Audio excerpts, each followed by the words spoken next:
আজকে আমি বিশেষ একটা প্রশ্ন নিয়ে আবার সোশ্যাল মিডিয়ায় এসেছি। আজকের বিষয়টা হচ্ছে,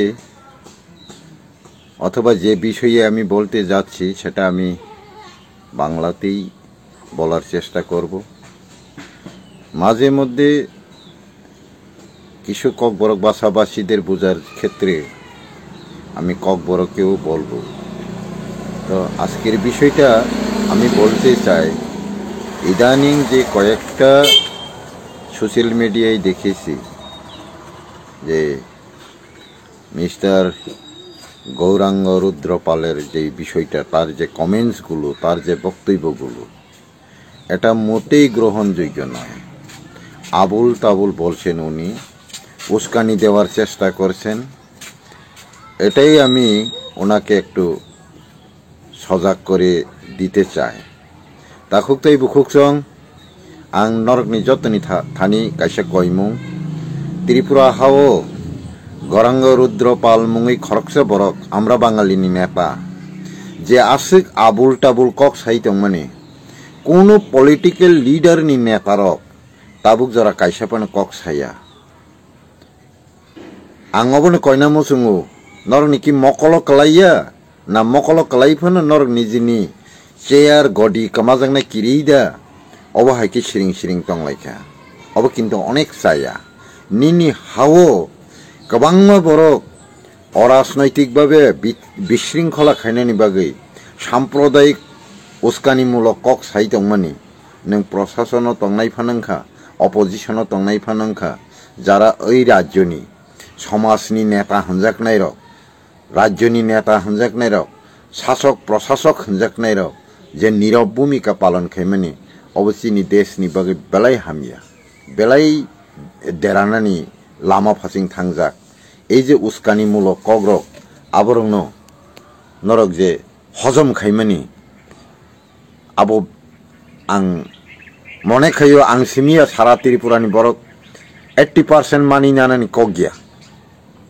नरनि किसा साताय दङो नरनि किसा खलायताय दङो नंनि खलायतायनो बुइ सासायर उइ दागि दागि उइ खलायरानानि आबो कासे लिडारनि तमुंगिया आबनि बगे आं कयो आगामी दिननि बगे नरक जतने खेलंलांथं अबाहायरक अनेक उस्कानिमूलक कग्रक राष्ट्रद्रोही आईनरक देश बिरोधी कगलामरक आबरक जाया आबनो नरक चेग्रानानि नांगौ जाक तिनि जे साना नायमेने आं मिस्टार गौरांग रुद्रपालनि एगेन्स्ट जे कक्तब्य नायमेने आबं खाहाय मिस्टार रुद्रपाल जा बोलছেন इदानीं कयेकटा प्रोग्रामे हाँ भारत सरकार सिद्धांत निয়েছে এই রাষ্ট্রের যত বহিরাগত আছেন অবৈধ বহিরাগত যারা আছেন তাদেরকে ডিপোর্ট করার জন্য এখানে শুধু ত্রিপুরার বিষয় নয় এখানে শুধু ত্রিপুরীদের বিষয় নয়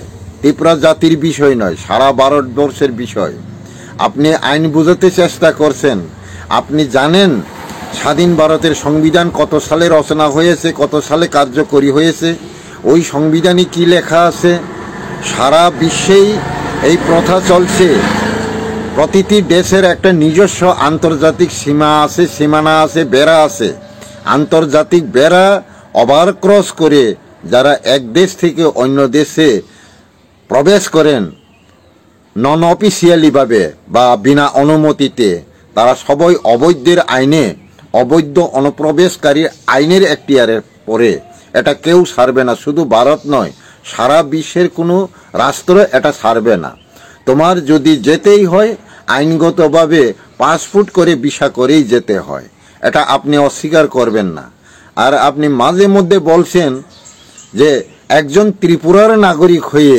ত্রিপুরাকে রক্ষা করার ক্ষেত্রে আপনার কোনো মন্তব্য নাই ভারতের নাগরিক হয়ে ভারতবর্ষের সুবিধার জন্য ভারতবর্ষের রক্ষার্থে আপনার কোনো কমেন্ট নেই আপনার কোনো মন্তব্য নেই আপনার কোনো বক্তব্য নেই বহিরাগতদের সপক্ষে আপনি বরাবর বলে যাচ্ছেন এটা কিন্তু মোটেই দেশবাসী মেনে নেবে না আর আপনি বাঙালি বিতরণ বলে যে সাম্প্রদায়িক উস্কানি দিয়ে খেপিয়ে দিচ্ছেন বাঙালি জাতিকে আরে রুদ্রবাবু, আপনি জানেন এই বাংলাদেশি, পাকিস্তানি, আফগানিস্তানি বিতরণের বিষয়ে, রোহিঙ্গাদের বিতরণের বিষয়ে এখানে শুধু ত্রিপুরার বাঙালিদের কথা বলেনি, ওয়েস্ট বেঙ্গলের বাঙালিদের কথা বলেনি, ভারতবর্ষের বাঙালিদের কথা বলেনি। যারা অনুপ্রবেশকারী, বেআইনিভাবে এসেছেন, বেআইনি অনুপ্রবেশকারী, তাদের ক্ষেত্রে বলা হয়েছে বাংলাদেশি, রোহিঙ্গা, পাকিস্তানি, আফগানিস্তানি বেআইনি অনুপ্রবেশের বিতরণ বলতে বাঙালি বিতরণ বুঝবেন না, এইভাবে ভুল ব্যাখ্যা দিতে যাবেন না জনগণকে। বাংলাদেশ থেকে যারা এসেছেন তারা যেতে হবে, সব বাঙালির বিতরণ নয়। ওয়েস্ট বেঙ্গলে বাঙালি আছেন, বাঙালি ওয়েস্ট বেঙ্গল থেকেও বিতরণ হবেন। যারা অবৈধভাবে অনুপ্রবেশ করেছেন, পশ্চিমবাংলা থেকে সব বাঙালিকে বিতরণ করার কথা বলেনি ভারত সরকার, ত্রিপুরা থেকে সব বাঙালিকে বিতরণের কথা বলেনি। যারা ভারত ইউনিয়ন গঠনের আগে থেকে ত্রিপুরায় বসবাস করছেন, এই রাজ্যে অথবা ভারতবর্ষে যারা মুসলিম আছেন, মুসলিমও থাকবে, ওরাও থাকবে। যারা বাঙালি আছেন, ওই বাঙালিরাও থাকবে। অর্থাৎ বাঙালি, মুসলিম বা অন্যান্য জাতিগোষ্ঠী সম্প্রদায়ের লোককে নিয়েই ভারতবর্ষ। যারা আগে ছিলেন তারা সবাই থাকবে।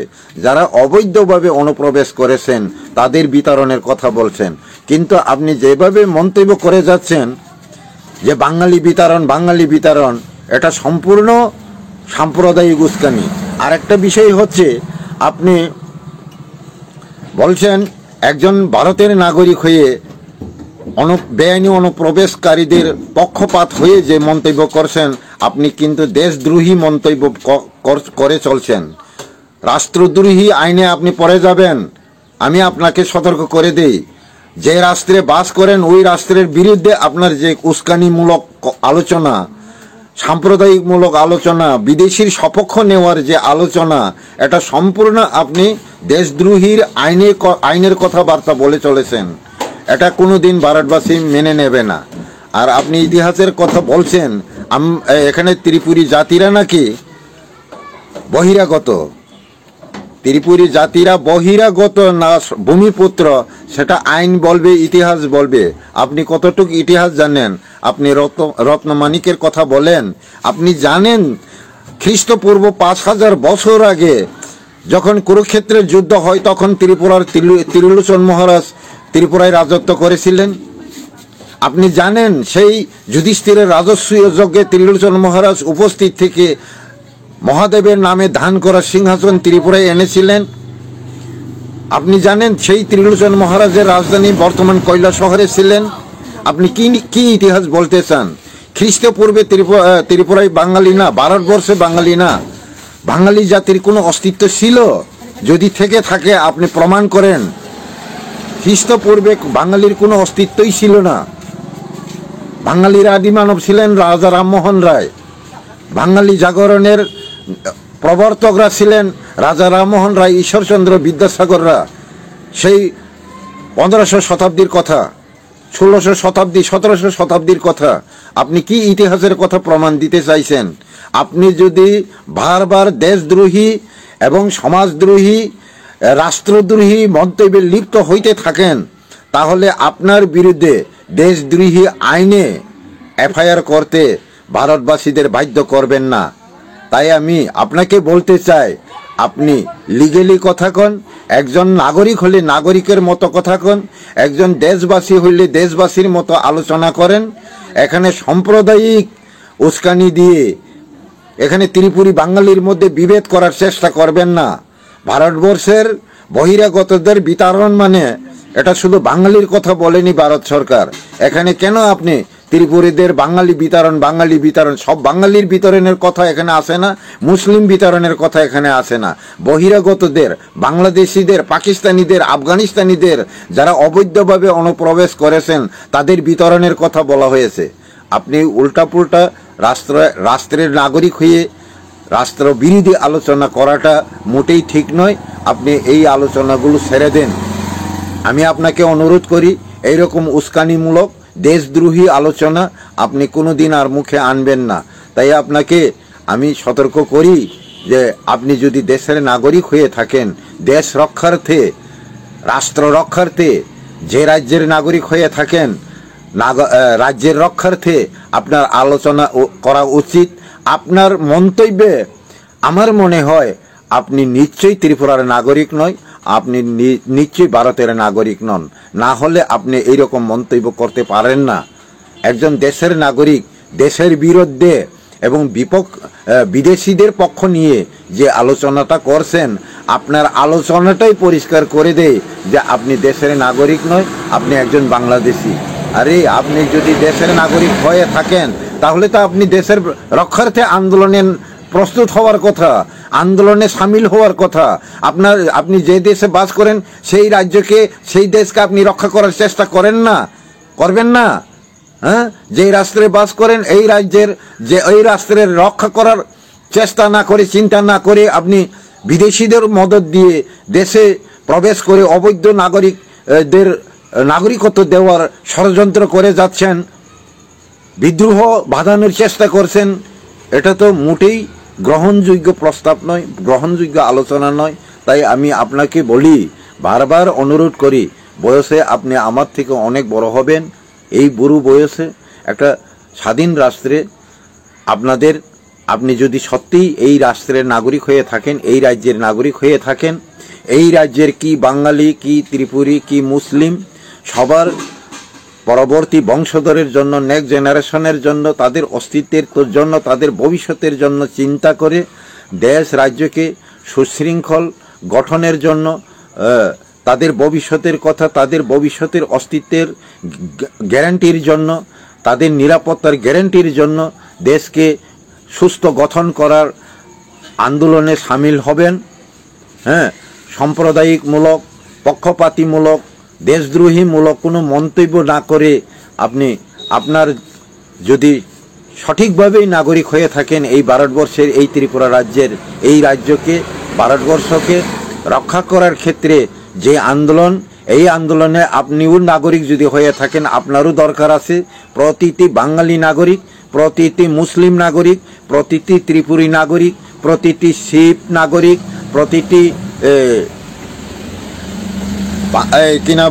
বিহারি নাগরিক, ইউপির নাগরিক, কেরলের নাগরিক, সমস্ত ভারতবাসীর সহযোগিতার প্রয়োজন আছে ওই আন্দোলনে।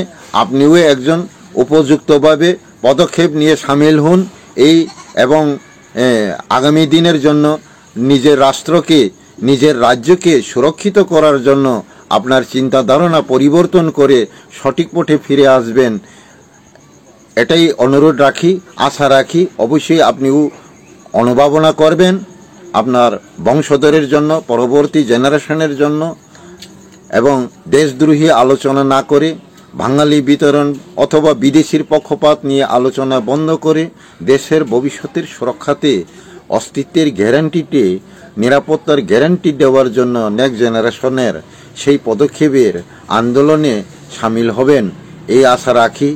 এই আশা রেখেই আবার সবাইকে এবং দেশবাসীকে আমার আন্তরিক শুভেচ্ছা ও ভালোবাসা জানিয়ে আমার কিছু মন্তব্য এখানে শেষ করছি। নমস্কার। ভারত মাতা কি জয়।